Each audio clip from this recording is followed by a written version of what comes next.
Thank you for joining Pendulum Broadcasting. Tonight's edition is going to be on the stimulus plan and the COVID relief plan that was just passed by Congress, both Republican and Democrat, which has left a lot of people puzzled. But before I go into that, I want to give a little bit of historic perspective and my take on the COVID relief slash stimulus that have been passed multiple times since spring of this year. We are now December 22nd and almost to the new year. And in the beginning, when this started to happen, when COVID hit and we were all told to stay at home, started working from home, which led to furloughs, which led to layoffs, which led to a whole lot of unemployment, Congress passed basically a COVID relief plan that gave people, I believe, about $1,200 per person. So, a family of three would have $2,400 plus, I think, about $500 per child. So, but I wondered about it because, what if you were not affected by unemployment at that time?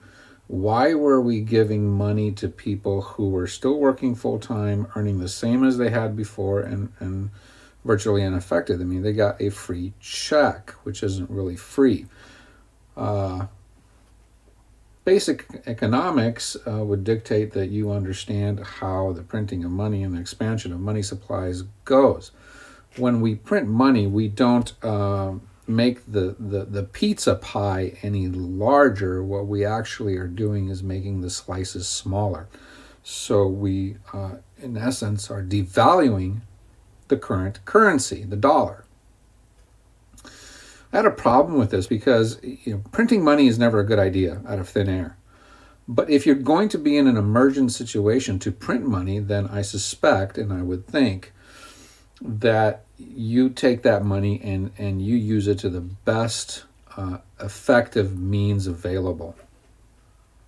And what that would have entailed is to not give these people that were unaffected by the lockdowns and so on and so forth anything, and then to direct that money to prolong and more effectively give those who had been severely impacted better and longer relief. Actually, in all honesty, we should just end this lockdown altogether, because that would be the best stimulus plan that you could do, is to get people back to work. That, however, being put aside, it is difficult to argue the fact that we're just borrowing trillions of dollars at a rate that is astounding. So that's the historical perspective. Moving on to the current state of events, Congress, again, both Republican and Democrat, and the president has yet to sign it as of this recording, and there are many people calling for him to veto it. I am one of them, even though I am still affected by the unemployment situation. I was furloughed personally from work, so I understand what it means to these people. But if you do some simple math of $900 and some odd billion divided by roughly 340 million people that live in this country, each man, woman, and child should be given almost $2,700. So $2,700. Let's say you had a family of four. If you're gonna really do that, that's a substantial amount of money. That's about $10,800. Yet we're getting $600. So what happened here? Well, it becomes pretty obvious what happened here is that this bill isn't really about us. It's not about the American people. It's not about America first or making America great again. Let me give you a quick rundown of some of the things that other people are getting. The Kennedy Center, $26.4 million, Smithsonian, $1 billion, National Art Gallery, $154 million, National Arts and Humanities, $167 million, Wilson Center, $14 million, Egypt, $1.3 billion, Sudan, $700 million, Ukraine, $453 million, Israel, $500 million, Nepal, $130 million, Burma, $135 million, Cambodia, $85 million, Pakistan, $25 million, and Asia, $1.4 billion. Which begs to ask the question, why are we doing this? Doesn't make any sense.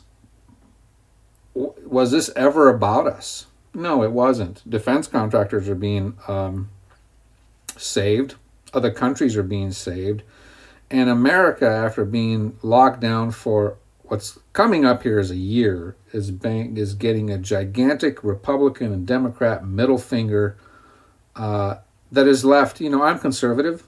I make no apologies for that, but I know people that are center left, and they're confused. They really are. I have many friends on both sides of the aisle. I try to do that. I don't like to have an echo chamber for a group of friends, and everyone is confused by this bill. Democrats and Republicans as well have had a real head-scratching moment as to what is being passed in Congress. And we'd like to know why. And we're not being given any reasons why. I'm looking at posts from different politicians and so on and so forth, and we're getting basically talking points. We're not getting any real answers as to why these other nations are entitled to money that, quite frankly, we don't have. I mean, we're printing it. It's not like we have it. We're borrowing it from future generations and putting ourselves in debt. I wanted to cover this issue because as I'm looking at Parler, Twitter, Facebook, and all of these different platforms, there's a lot of people asking the same question, and so am I, and so are we here at Pendulum. I hope we get some answers, and that is all from us tonight. As Christmas is coming, we wish you all a Merry Christmas, and join us again for our special editions on different topics that we will have ongoing as the days, weeks, and months go by. Thank you and have a pleasant day.